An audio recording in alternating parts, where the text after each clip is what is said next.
Y bueno, sin más, voy a presentar a Carmen, que es la primera comentarista del primer estudio que nos viene de Osakidetza. Carmen es doctora en Ciencias Económicas y Empresariales, es experta universitaria en Gestión Sanitaria y en Epidemiología e Investigación Clínica por la Universidad de Granada y en la actualidad, aparte de ser profesora, como decía anteriormente, de la Escuela Andaluza de Salud Pública, codirige la cátedra Salud 2 de Economía de la Salud. Así que cuando quieras, Carmen. Buenos días. Quiero comenzar mi intervención dando las gracias a la Fundación Mapfre y a la Fundación Gaspar Casal por invitarme a participar en este seminario, que me parece de enorme relevancia y de interés. Vamos a comenzar con este primer panel, dando paso al primer trabajo titulado Caracterización clínica y social de la población centenaria usuaria de teleasistencia. Los autores son Jon Orueta Mendía y Edurne Alonso Morán, de Osakidetza, del Servicio Vasco de Salud. Tenemos el placer de contar hoy con nosotros con el doctor Orueta. Él es médico, pediatra, doctor en salud pública. Ha desarrollado la mayor parte de su carrera profesional como médico de atención primaria. También ha dirigido y ha colaborado numerosos estudios de investigación en el ámbito de la epidemiología de enfermedades crónicas, de la multimorbilidad, también en el sistema de clasificación de pacientes y en la predicción del riesgo y de la utilización del servicio de salud. En la actualidad, el doctor Orueta también es editor académico de PLOS ONE. Durante muchos años también ha sido responsable de un programa que ha sido referente a nivel nacional de estratificación de la población en el País Vasco. Bienvenido, doctor Orueta. Cuando usted quiera, tiene la palabra y puede comenzar con su presentación. Gracias. Buenos días. Yo, antes de comenzar me gustaría pedir disculpas porque la autora principal, que es Edurne Alonso, no ha podido acudir y entonces seré yo el que presente este trabajo sobre las características de las personas centenarias usuarias de teleasistencia en el País Vasco. Voy a empezar con una afirmación con la cual todos estamos de acuerdo. El aumento de la esperanza de vida es un logro muy importante de toda la sociedad, sin embargo, pues también plantea un reto. El envejecimiento conlleva una serie de limitaciones que nos obligan a enfrentarnos a esta situación. Desde el punto de vista sanitario, las enfermedades crónicas en mayores de 65 son muy frecuentes.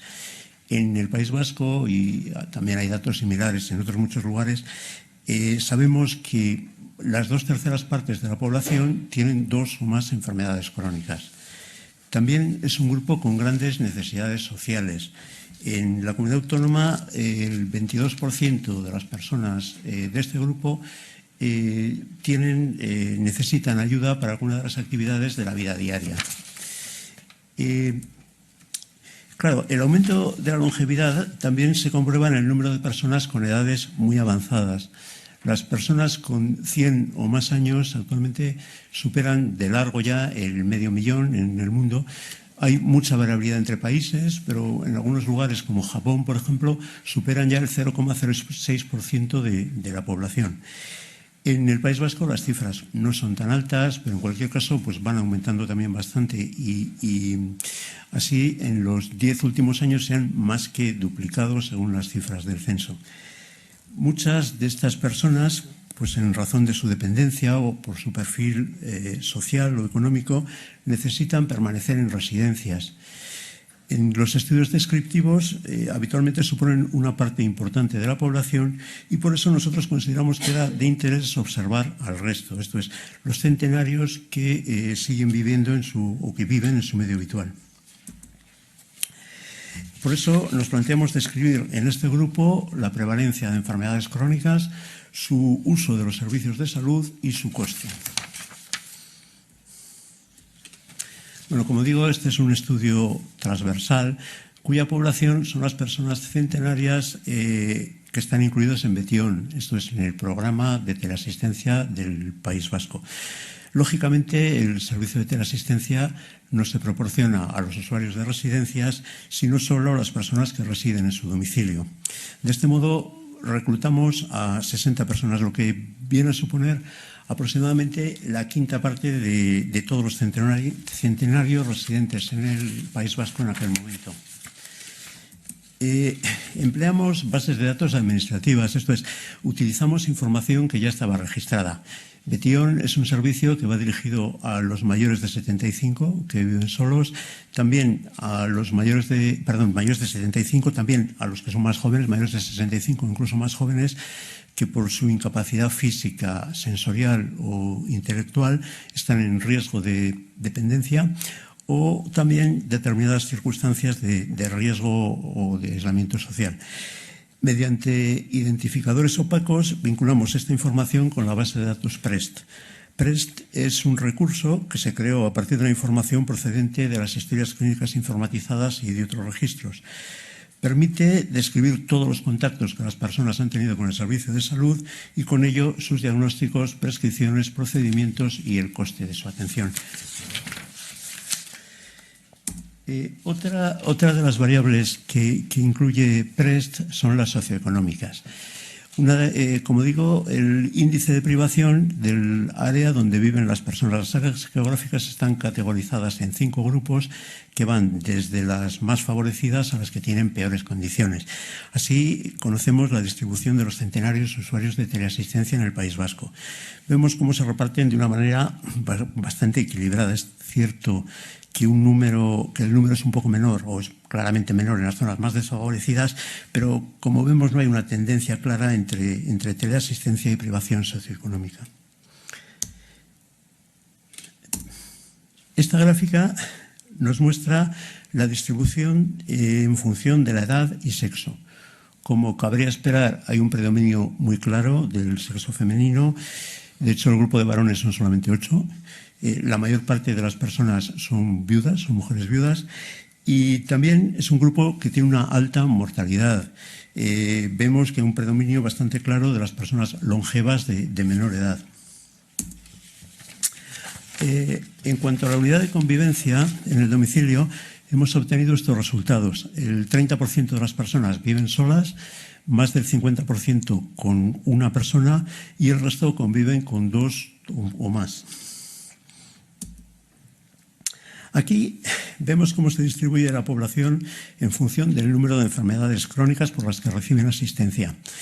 Existe un porcentaje de personas que está libre de patologías, aunque vemos que el 75% presenta multimorbilidad, esto es que en ellos hay 2 o más patologías crónicas y en algunos casos vemos que llegan hasta las 8. ¿Y qué enfermedades crónicas son estas? Pues vemos aquí en esta tabla que la hipertensión está presente en el 80% de las personas, la diabetes en un 15%. También son frecuentes otras enfermedades cardiovasculares, como la insuficiencia cardíaca o el accidente cerebrovascular.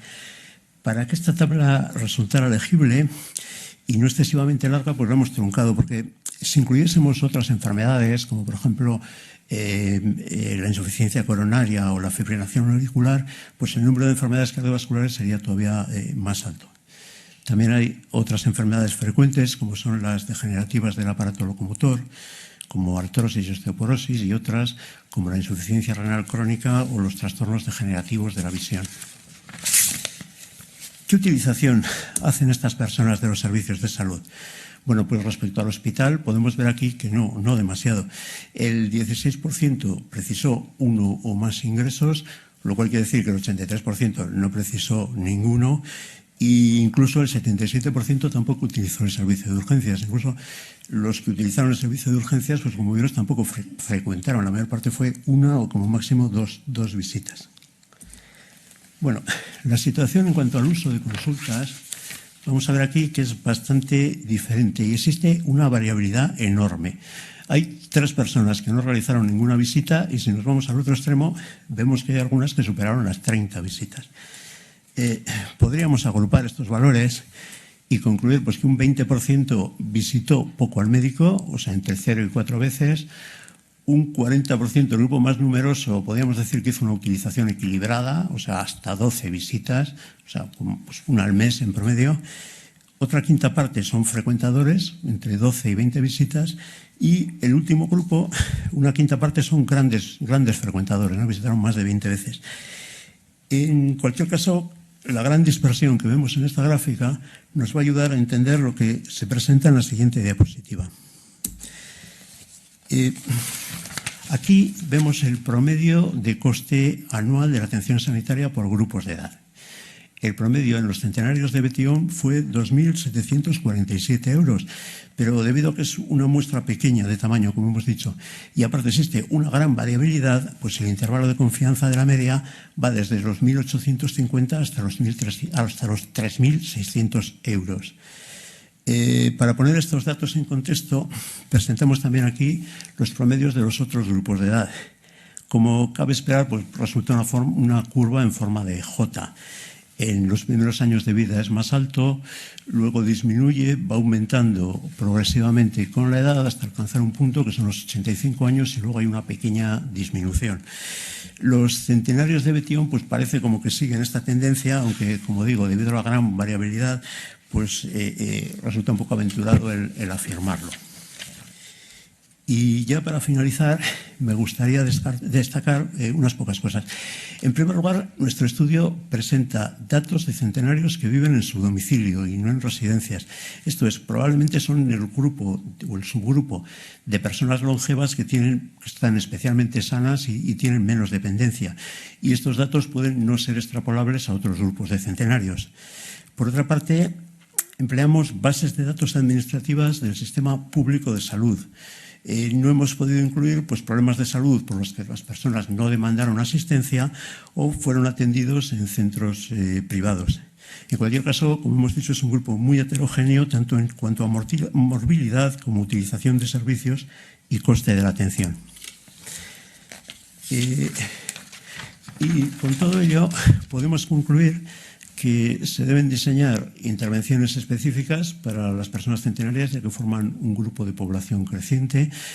Puesto que muchos de ellos tienen múltiples patologías, es necesaria una atención integral centrada en la persona. Utilizando palabras de Barbara Starfield, recordaré que no debemos mirar a las enfermedades de una en una, lo que debemos mirar de uno en uno es a las personas. Y claro, esta atención integral pues no debe limitarse al campo sanitario. Debido a sus circunstancias personales, económicas, familiares y de otro tipo, estas personas también tienen necesidades de atención social. Por ello, debemos proporcionar una actuación que sea simultánea y sinérgica entre los servicios sanitarios y los servicios sociales. Muchas gracias.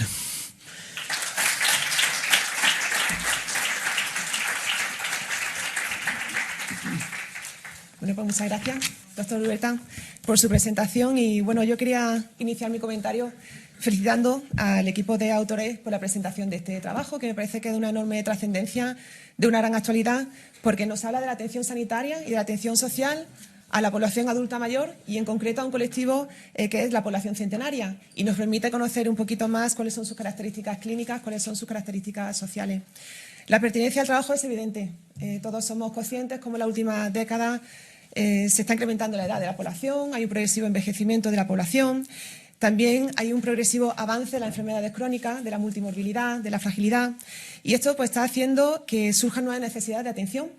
Pero no solamente nuevas necesidades de atención de la población, sino que también surgen nuevas preferencias de la población, preferencias personales y preferencias en relación con sus condiciones de vida y con su manera de pasar esta etapa vital, ¿no? En ese sentido, hay muchos profesionales de la salud y del ámbito de la atención social que señalan cómo estas personas en esta etapa de su vida lo que esperan es vivir en sus domicilios, siempre con la atención y con los cuidados necesarios. Y en este sentido, lo que nos exige a la sociedad y a los servicios públicos, en colaboración con toda la que es la atención privada, la red de provisión privada, es enfrentarnos al reto de desarrollar nueva estrategia de atención y la nueva prestación de servicios.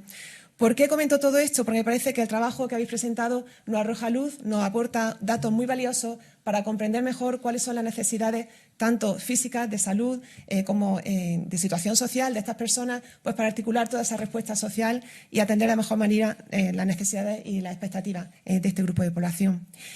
Destacaría dos características del trabajo. En primer lugar, creo que da un paso hacia adelante, nos invita a adentrarnos en lo que es el análisis de la multimorbilidad de este grupo de población, pero también nos invita a analizar si existen desigualdades en salud o también inequidades socioeconómicas en este colectivo de la población centenaria. Y a mí me parece que eso es de enorme relevancia, prestar dentro del ámbito de investigación un espacio para profundizar y analizar eso. También quisiera destacar la delicadeza de este trabajo, delicadeza de dos perspectivas. Por una parte, pues por la población diana, objeto de este trabajo, que es la población centenaria, una población especialmente frágil, vulnerable, y eso pues me parece que tiene un punto exquisito, dedicar ese tiempo de investigación a este grupo de población. Pero también quisiera destacar la delicadeza en cuanto a la pulcritud de los datos, porque son unos datos que son muy sólidos, que tienen una enorme calidad y me parece que es un lujo contar con ellos. En ese sentido, desde el punto de vista de la aproximación metodológica, sí que me gustaría destacar la gran fortaleza que tiene que habéis conseguido integrar de alguna manera esa base de datos del Servicio Público de Teleasistencia, el Servicio Vasco, Betion, se llama, ¿no? Junto con el PRES, que procede de ese programa de estratificación de la población vasca que es tan potente y que nos permite realizar estudios epidemiológicos, estudios del uso de los servicios, con una potencia superando las limitaciones que a veces nos ofrecen otras fuentes de información administrativas cuando intentamos conectarlas con las fuentes que nos ofrecen los sistemas sanitarios. En ese sentido lo habéis conseguido y mi gran reconocimiento. También porque el disponer de esa información os ha permitido hacer el estudio con una perspectiva, digamos, de 360 grados. No os quedéis solamente con el análisis de la utilización de los servicios, que es mucho. No os quedéis solamente con el análisis de los costes, que también es muy importante, sino que os ha permitido tener una mirada también a las características demográficas, sociales, económicas de este grupo de población. Con lo cual, esa perspectiva completa, ese giro completo de 360 grados, me parece que es muy importante, incluso incluyendo el índice MEDEA, que nos permite fijar la atención justo en esas zonas geográficas de especial vulnerabilidad. Unimos población especialmente vulnerable y nos permite mirar esas otras dimensiones que rodean las circunstancias de su vida. También quisiera destacar de una manera positiva, aunque por la escasez del tiempo no has podido comentarlo con una mayor amplitud, pero yo por el ámbito del trabajo en el que desarrollo mi profesión sí que me ha llamado la atención también esa afinidad, esa finura, digámoslo de esa manera, con la que había abordado la multimorbilidad, cómo habéis revisado cada uno de los tipos de patología y habéis hecho un chequeo exhaustivo para identificar cuáles eran las condiciones de salud de estas personas, de estas 70 personas que forman parte de vuestro grupo de análisis. Por poner algún pero, que no espero, el análisis descriptivo de los datos se reduce a un N muy pequeño, 70 personas. 60. Pero es que era lo de esperar, porque población centenaria es escasa en toda la geografía española. Eso hace que el análisis tenga que centrarse en un análisis descriptivo, en un análisis de dispersión de una serie de variables. No podemos hacer grandes análisis con otras herramientas econométricas, que enseguida se nos vendrían a la mente, pero sí que quisiera destacar de nuevo que la información que ofrecéis es muy rica, muy valiosa, y al hecho me remito a muy poca literatura que ofrezca un descriptivo que centra el análisis en la población centenaria. En relación con los resultados de las conclusiones, pues sí que me gustaría caracterizar o destacar, me ha llamado mucho la atención que en este grupo de población la mayoría son mujeres, pero sobre todo que viven solas. Con lo cual yo me planteo si después de este primer análisis no convendría también aplicar un poquito el enfoque de género con el objeto de identificar cuáles son las condiciones de vida de estas mujeres, en qué situación se encuentran, para identificar cuáles son sus necesidades y articular las respuestas necesarias pues, para cubrirlas de alguna manera y dar respuesta a ello. También me ha llamado la atención la variabilidad en el uso de los servicios sanitarios. Yo a priori pensé que podía ser más homogéneo. Y también cómo el uso que hace de los servicios quizás es menor del que cabría esperar en una población de estas características cuando su salud quizás esté en un momento más frágil. Yo no puedo evitar pensar un poco más y plantearme nuevas líneas de trabajo, quizás futuras, no sé si vosotros lo habéis planteado, pero a mí me gustaría conocer a partir de vuestros datos, dar un pasito más y conocer, bueno, cuáles son las características sociales, las características clínicas de una población que vive en el domicilio, que es centenaria, pero que no tenga esa cobertura de la teleasistencia. Si fuera posible, me encantaría poder conocer ello, quizás con otro abordaje metodológico, tirando a otras fuentes de información, pues por comparar un poquito, porque veo que hay un patrón muy específico y sorprendente. Y a mí, como investigadora, me llama la atención y sí que me provoca el intentar contrastar si eso ocurre también en otra población que viva en el domicilio centenaria sin ese servicio de teleasistencia, o qué contrastes existirían en relación con la población que vive en residencias, que está institucionalizada. Quizá hayan diferencias de patrones. También, en cuanto a la perspectiva de los costes, a mí sí que me gustaría también conocer, a partir de vuestro trabajo, no solamente los costes sanitarios, sino también los costes quizás para la familia, esos costes que en economía de salud llamamos costes indirectos, costes para la familia, costes para la propia persona, o los costes intangibles. Cuando hablamos de economía de salud, de los costes tangibles, estamos hablando de cuestiones que tienen que ver o con el sufrimiento, o con el estado de ánimo, o con las desavenencias que puedan ocurrir, ¿no?, en esa etapa de la vida. O también quizás sugeriros, es decir, bueno, quizás se pueda dar un pasito más adelante si se incorporan también técnicas de investigación cualitativa. El N es pequeño, pero cuando utilizamos técnicas cualitativas, eso pues nos ayuda a conocer cuál es el discurso de estas personas, cuáles son sus expectativas, qué es lo que esperan, dónde están sus necesidades, qué es aquello que demandan, ¿no? Y eso creo que nos puede ayudar mucho a conocer cómo son sus necesidades, a afinar más desde los servicios públicos y a dar una respuesta quizá más afinada y de una calidad cada vez mayor. Y si me lo permite, me gustaría hacerte una breve pregunta porque no tenemos tiempo. En el descanso del café sí que me gustaría hablar contigo con más profundidad de tu trabajo. Pero yo me planteaba cuando leía tu estudio si quizá no estaremos viendo la cara más amable de la población centenaria del País Vasco, en el sentido que estamos hablando de una población, por los datos que me ofrece, que usa muy poquito los servicios sanitarios, que me ha llamado la atención, va un poquito a los servicios de urgencia, tiene poco ingreso hospitalario. ¿Es posible que estemos viendo la cara más amable de la población centenaria del País Vasco y que también hayan otras realidades paralelas? Y si tenéis información para ampliar este estudio, este análisis y contrastar si se trata de un patrón específico o si lo comparamos con una población adulta, pero de edad inferior, a partir de los 70, 75 años, si intuyes que podríamos visibilizar patrones de condiciones clínicas y de situación socioeconómica también distintos y que, por tanto, sea una población heterogénea y a la que a lo mejor habrá que dar respuesta también diferenciada por grupos de edad, de alguna manera. Bueno, claro, son dos preguntas para las que no tengo una respuesta. Claro. La primera, pues es un poco lo que hemos dicho. Evidentemente es un grupito pequeño de todos los centenarios del País Vasco, ¿no? Como digo, viene a suponer la quinta parte de los que en aquel momento estaban censados. Parece lógico pensar que las personas que viven en su domicilio pues son personas, por una parte, que tienen menos dependencia, probablemente menos patologías y, aparte, probablemente un apoyo social, pues que es posible que los otros carezcan, claro. Pues posiblemente si investigáramos en otros grupos de centenarios encontráramos otras cosas. Respecto a los patrones de patologías, pues es que es un tema complejo porque le hemos dado muchas vueltas. Bueno, hay muchos investigadores que le han dado muchas vueltas y la verdad es que no es muy sencillo encontrar patrones. Lo que sí hemos visto, que bueno, se muestra aquí y bueno, salen otros estudios también, que es cierto que la multimorbilidad, las patologías, el coste va aumentando con la edad hasta llegar a cierto punto en el cual pues se detiene. Ya no sigue progresando la curva. En nuestro caso son los 85, pero en otros estudios sale una cosa bastante parecida. Entonces, evidentemente, si hiciéramos estudios específicos, probablemente encontraríamos diferencias entre los grupos de edad. Muy bien, muchas gracias. Muchas gracias. Estoy mirando.